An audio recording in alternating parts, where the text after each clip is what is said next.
in 1983, Splore hired me as their development director, and I worked for Splore until 1986.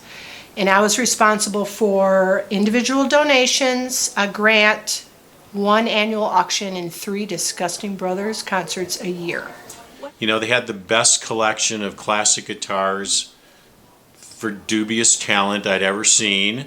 And so after talking to me for a while, they thought I, didn't know much about music and didn't have any musical skills, so I'd be perfect to run the soundboard.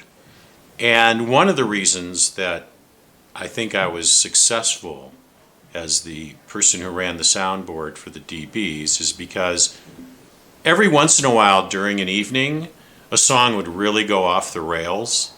So I would turn up the monitors for the boys and turn the house way down so that they were still having a great time, but so were the fans. And so I enjoyed doing that, and it was a great relationship with them.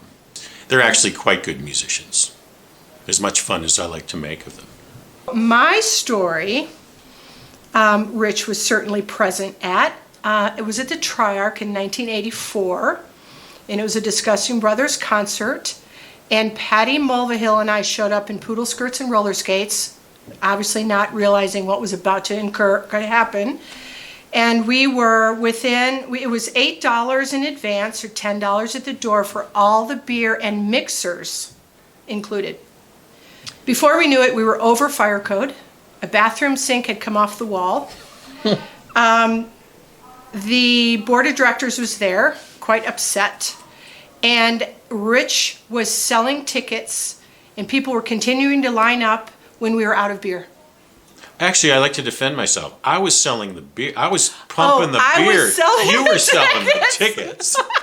I ran out of beer, and I could see people still buying tickets. Oh my gosh. So I ran to the Safeway across the street, and I started buying cases of Budweiser. I remember that. So then at the end, we went upstairs. We had a room, and we counted in a black garbage bag, very beer soaked, 1s, 5s, and 10s. And 20s sometimes. And 20s to the amount of $5,000 to $6,000. Then I promptly put it in a night deposit box, got in my orange hatchback Nova, and drove it to a night deposit.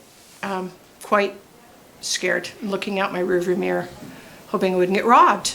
That's, you see, we're talking about high finance, sophisticated systems in place for Splore. It was with the wild. Disgusting Brothers. It was fun, and the monies were really important. And the monies were spent on food, on boat repair, all the things that were associated with running Splore. So it was a great job as the development coordinator director.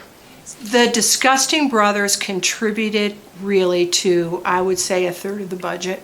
If you had $5,000, $10,000, $15,000 plus the atmosphere of the volunteers and the board and the donors being able to all be together and enjoy each other's company and just feel good about everything that Splore was doing. It was such a great time to be together.